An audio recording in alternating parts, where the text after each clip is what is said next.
So what we want to do is look at it differently.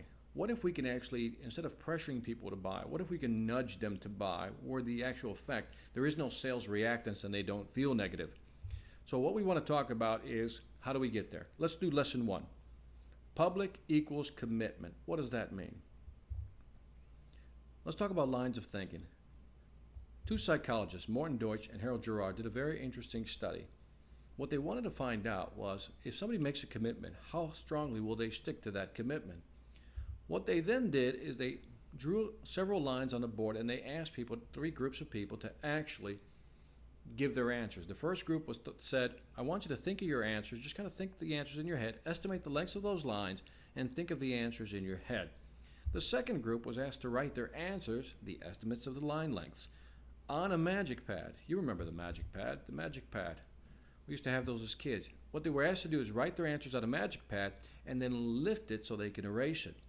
The third group was asked to look at the lines, estimate the lengths, but this time they were asked to write their answers on a piece of paper, sign it, and hand it in.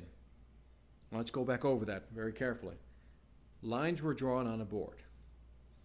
3 groups of people, each were asked to estimate the lengths of the lines.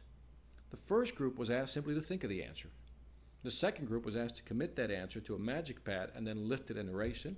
The third group was asked to commit their answers to paper, sign it, and turn it in.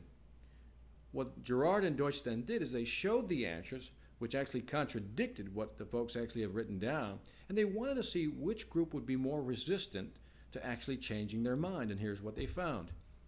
They found that the first group that didn't write it down, kept the answers private in their minds, green light, they were willing to change their mind. In other words, they were saying, yeah, you could be right.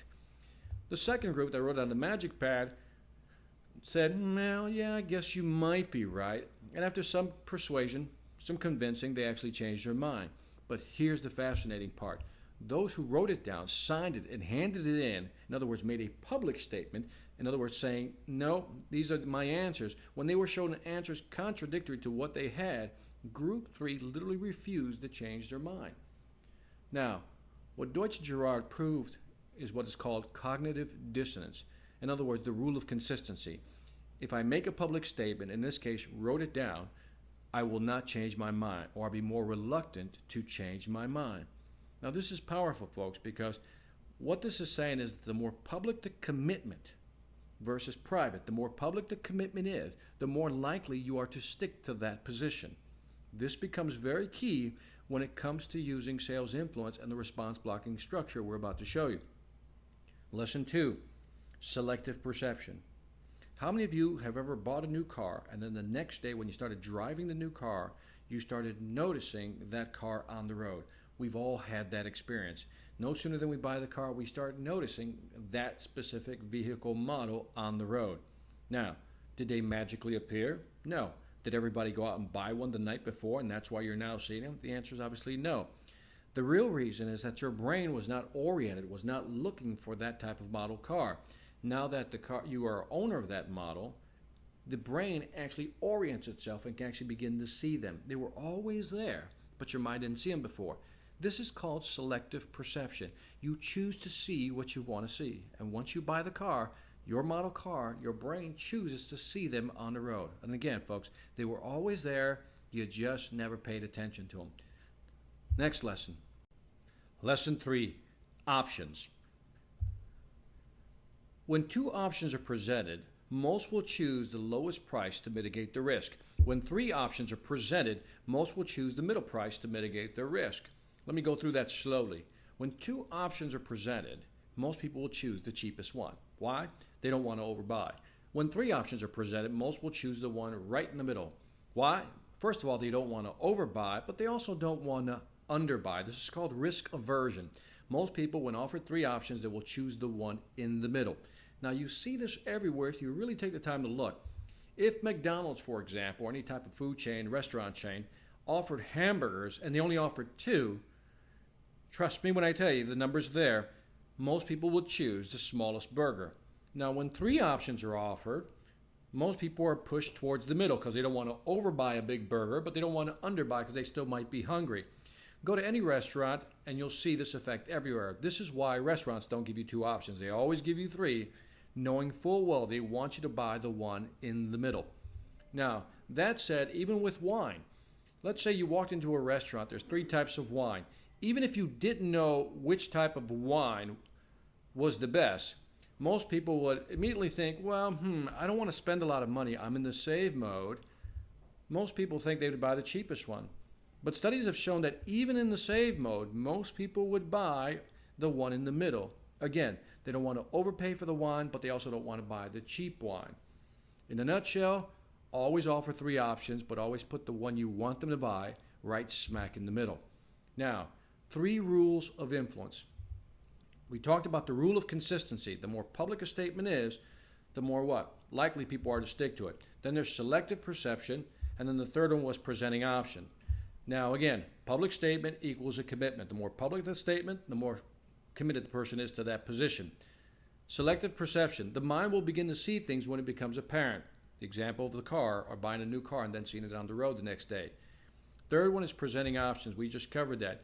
People will choose the less riskier option. And when 2 options are presented, they'll choose the lowest one. When 3, they'll choose the one in the middle.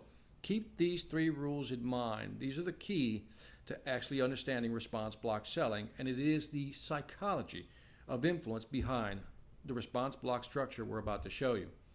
Now, let's get into it. Response block selling. Let's start creating what I call response block scripts. This is what you're going to say to actually nudge people, not pressure. We're going to nudge people to actually buy. Now, if somebody makes a sales objection, well, that's a publicly stated option.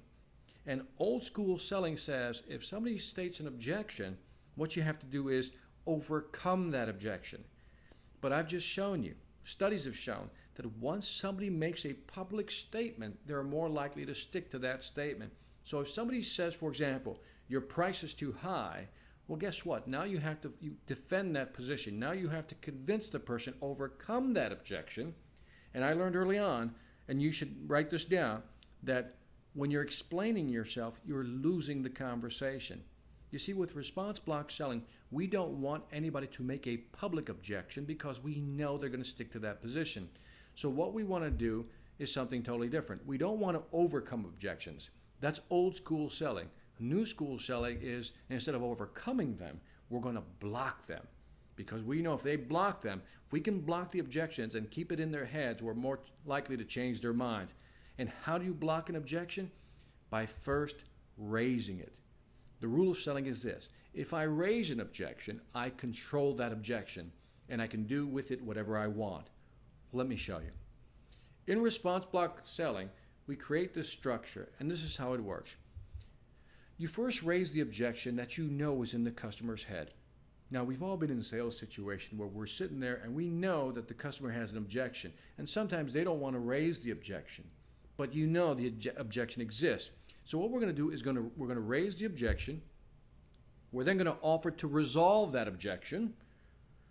Once we offer to resolve, we then demonstrate, and then lastly, we tie down that objection. Now let me just put a little emphasis, a little asterisk around the word tie down, the phrase tie down. In sales vernacular, tie down is used to describe tie them down at the end of the sales and actually close the sale. In this case, a tie down is not about closing the sale, it's about tying down or closing the objection you raised. Let's go ahead and show you an example so you can really understand what I'm trying to teach you here. Now, here's the first step you should do. And as you, the trainer, what I'd like you to do is tell your audience to list the top 5 client objections they typically get. They could be your price is too high. They're going to write things like, we don't understand your product. We've been working with a competitor for many years, so forth and so on. Have them write 5 top objections that they often get from their clients. Once they've written all 5 down, the next step